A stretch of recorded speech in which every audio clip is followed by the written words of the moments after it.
London, 1546. A noble lady stumbles into Smithfield Square, limbs limp, body no longer her own. The crowd falls silent. She's not walking, she's being carried, strapped to a chair, her bones shattered, half dead after days on the rack. Yet she holds her head high. Anne Askew looks up, eyes locked onto the masses, as if they are the ones on trial. No cross in her hands, no final proclamation, just silence, and a defiance so fierce it makes even the strongest men recoil. She wasn't a criminal, not a witch. Anne was the daughter of a knight, wife of a landed gentleman, once welcomed in the highest Tudor circles. Her crime? Reading the Bible in English and daring to believe she could understand God's word without a priest's permission. In the eyes of the court, that belief alone was rebellion.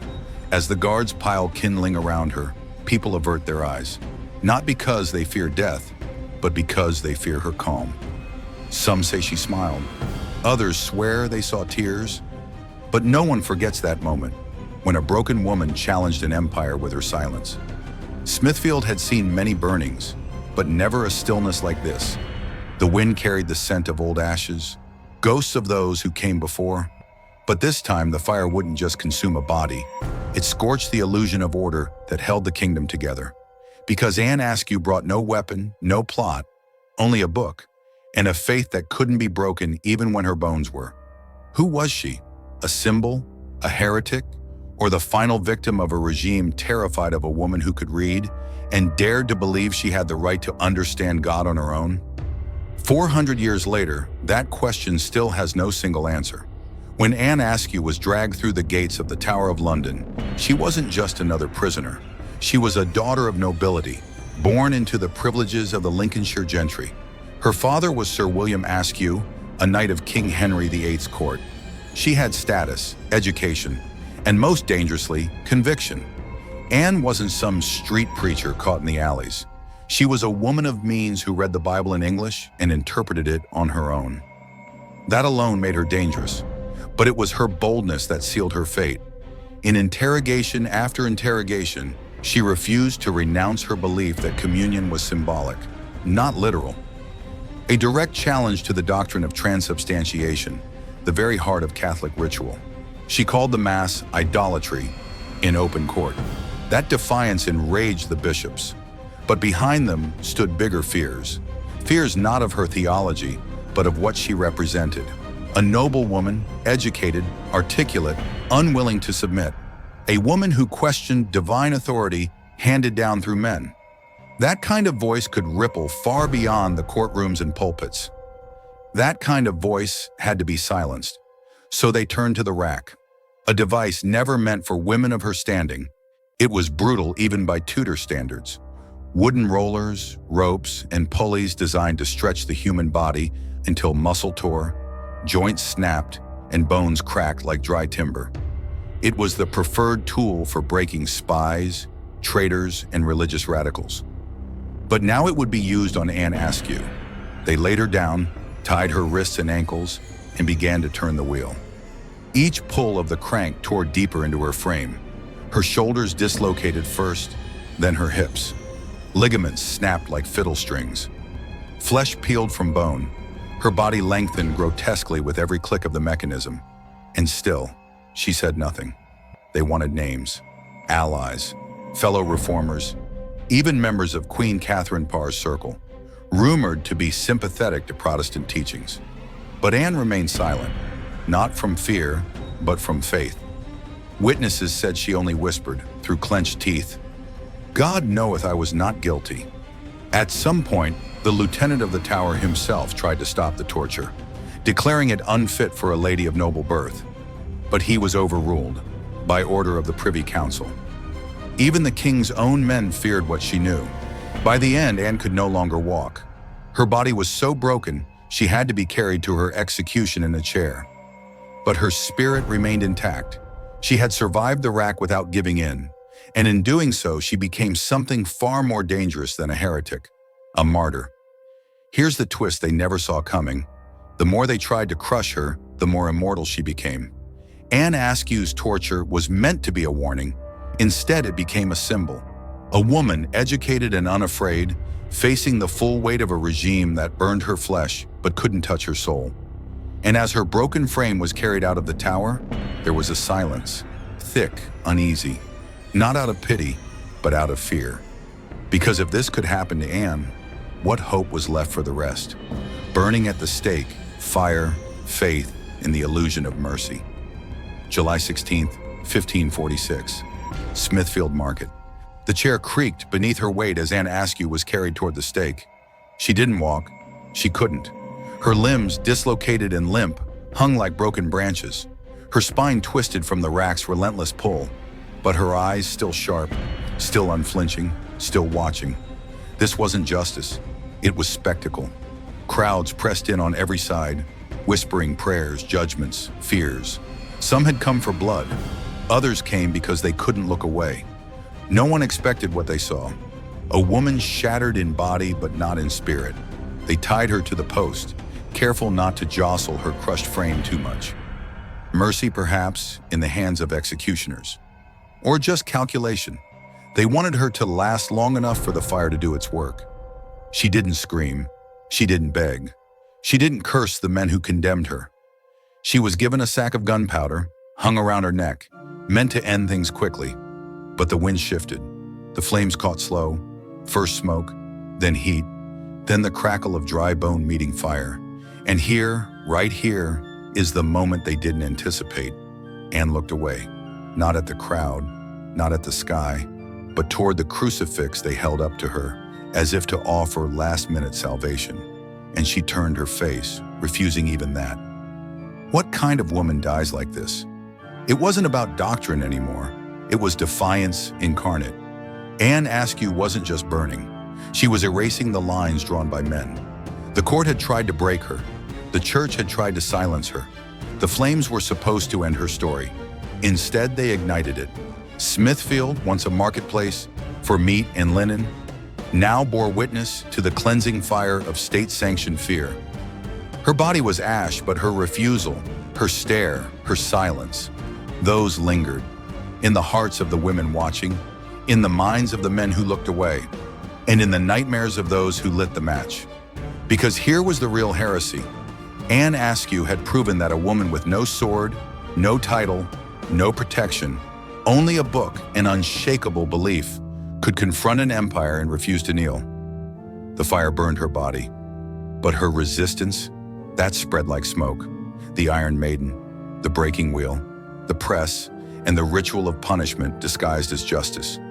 Anne Askew had faced the rack. She had felt her body torn open, joint by joint, and still refused to yield.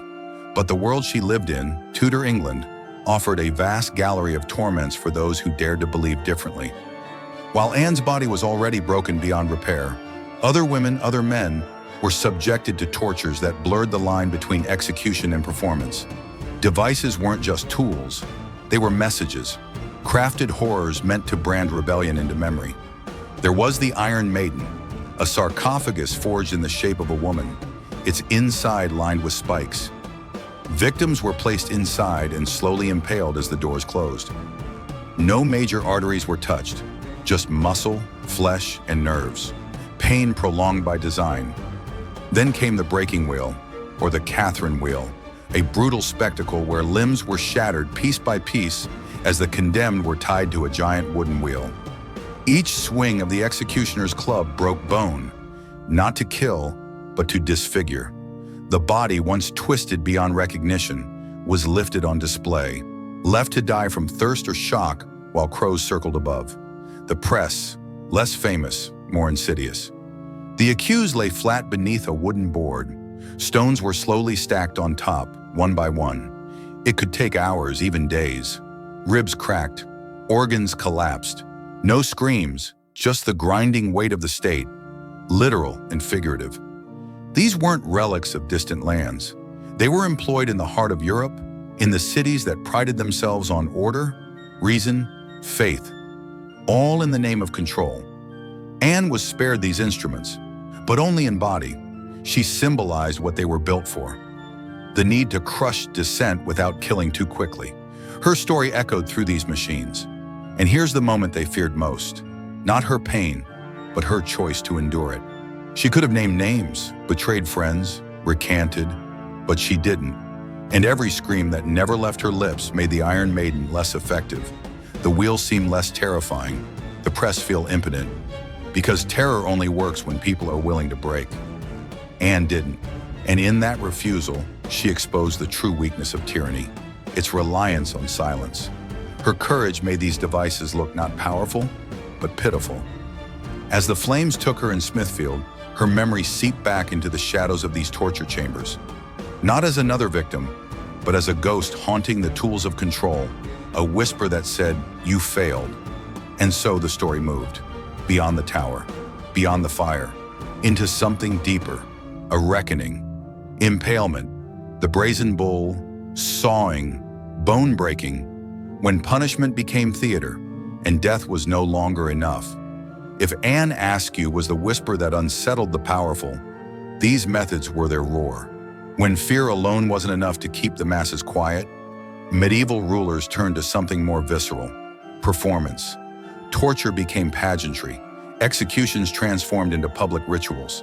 Each death staged not just to punish, but to terrify. Not simply to silence, but to warn. Impalement was not a method of death. It was a spectacle of dominance. A sharpened stake entered the body slowly, from the rectum or vagina, carefully avoiding vital organs. It took hours, sometimes days, for the victim to die, suspended upright, gravity dragging them downward inch by inch. Vlad the Impaler turned it into art, lining roads with forests of the skewered. Their agony was not a byproduct, it was the point. Then there was the brazen bull, a hollow bronze statue shaped like a bull with an opening in its side. The condemned was sealed inside and a fire lit beneath. As the metal heated, the body cooked alive. Pipes redirected the screams, twisting them into the bellow of a beast, turning agony into soundscape. Emperor Justinian II used it on rivals, enemies, even family. The sawing was perhaps the cruelest. Victims were hung upside down, tied by the ankles so blood stayed in the brain. Then the blade began, at the groin, down through the pelvis, slowly up the torso. They were alive until it reached the chest. And the crowd? They watched every inch of it.